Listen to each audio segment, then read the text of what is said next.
നിയമസഭാ തെരഞ്ഞെടുപ്പിന് ഇനി മാസങ്ങൾ മാത്രമുള്ള സാഹചര്യത്തിൽ സംസ്ഥാന കോൺഗ്രസിലെ അസംതൃപ്തരായ പഴയ ഗ്രൂപ്പ് പുനരുജ്ജീവിപ്പിക്കുന്നു എന്ന ഒരു വാർത്തയാണ് പുറത്തു വരുന്നത്. കോൺഗ്രസ് നിയമസഭാ കക്ഷിക്ക് പിന്നാലെ KPCCയിലും പിടിമുറുക്കാൻ യൂത്ത് കോൺഗ്രസിന്റെ പിന്തുണയോടെ പ്രതിപക്ഷ നേതാവ് VD സതീശൻ പക്ഷം നടത്തുന്ന നീക്കങ്ങൾക്കെതിരെയാണ് ഈ പടയൊരുക്കം ഇപ്പോൾ നടത്തുന്നത്. പഴയ പ്രതാപം വീണ്ടെടുക്കാനാണ് അവരുടെ ശ്രമം.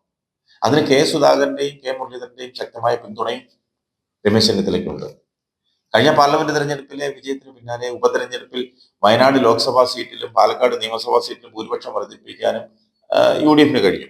പ്രചാരണത്തിനായിട്ട് ചുക്കാൻ പിടിച്ചത് മുഴുവൻ VD സതീശനാണെങ്കിലും വിജയത്തിന്റെ ക്രെഡിറ്റ് KPCC പ്രസിഡന്റ് സുധാകരനും അവകാശപ്പെട്ടതാണ്.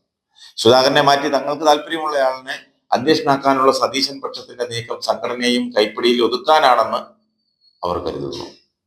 തെരഞ്ഞെടുപ്പുകളിലെ വിജയത്തോടെ VD സതീശനോടുള്ള പാർട്ടി ഹൈക്കമാൻഡിന്റെ പ്രീതി വർദ്ധിച്ചു എന്നുള്ളത് കൂട്ടി വായിക്കണം.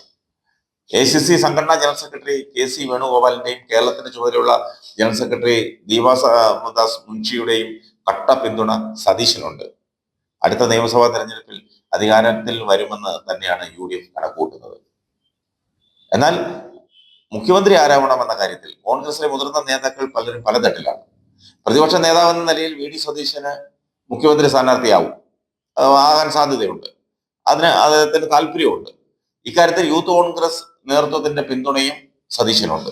KPCC പ്രസിഡന്റ് എന്ന നിലയിൽ സുധാകരൻ ഇക്കാര്യത്തിൽ സതീശന് ഭീഷണിയാവാൻ ഇടയില്ല. കാരണം അദ്ദേഹം MP ആണ്, KPCC പ്രസിഡന്റാണ്. എന്തായാലും അദ്ദേഹം മുഖ്യമന്ത്രി സ്ഥാനത്തേക്ക് അവകാശവാദം ഉന്നയിക്കാൻ സാധ്യത വളരെ കുറവാണ്. അതേസമയം രമേശ് ചെന്നിത്തല, ശശി തരൂരും മുരളീധരനും തുടങ്ങിയവരൊക്കെ അവകാശവാദം ഉന്നയിച്ചേക്കാം. KC വേണുഗോപാലിനും മോഹമുണ്ടെന്ന് മാത്രമല്ല, അതിനുള്ള മനസ്സാണ് അദ്ദേഹത്തിനുള്ളത്. ഭരണം കിട്ടിയാൽ താൻ മുഖ്യമന്ത്രിയും തന്റെ പക്ഷത്തുള്ളയാൾ KPCC പ്രസിഡന്റും ആകണമെന്നതാണ് സതീശന്റെ ലക്ഷ്യമെന്നാണ് എതിർപക്ഷം കരുതുന്നത്. അതുകൊണ്ടാണ് സുധാകരനെ ഉടനെ മാറ്റുന്നതിന് വ്യക്തി താല്പര്യങ്ങൾ മറന്ന് എതിർക്കുന്നത്. ഈഴവ സമുദായ അംഗമായ സുധാകരനെ മാറ്റുന്നത് തെരഞ്ഞെടുപ്പിൽ എങ്ങനെ പ്രതിഫലിക്കുമെന്നതും പ്രശ്നമാണ്. സംസ്ഥാന നേതൃത്വത്തിൽ ഒരു വിഭാഗത്തെ മാത്രം കേൾക്കുന്ന ദീപാദാസ് മുൻഷിക്ക് കേരളത്തിലെ സാമുദായിക സമവാക്യങ്ങളെ പറ്റി അത്ര ഗ്രാഹ്യമില്ല.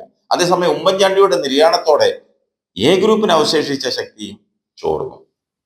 ഗ്രൂപ്പ് മാനേജർമാരായിരുന്ന KC ജോസഫും ബെന്നി ബെഹനാനും ഗ്രൂപ്പിൽ സജീവമല്ല. തിരുവഞ്ചൂർ രാധാകൃഷ്ണൻ ആഭിമുഖ്യം സതീശനോടാണ്. ഗ്രൂപ്പ് നോമിനികളായിരുന്ന യൂത്ത് കോൺഗ്രസ് മുൻ സംസ്ഥാന പ്രസിഡന്റ് ഷാഫി പറമ്പിലും നിലവിലെ പ്രസിഡന്റ് രാഹുൽ മാങ്കൂട്ടവും സതീശൻ പക്ഷത്താണ്.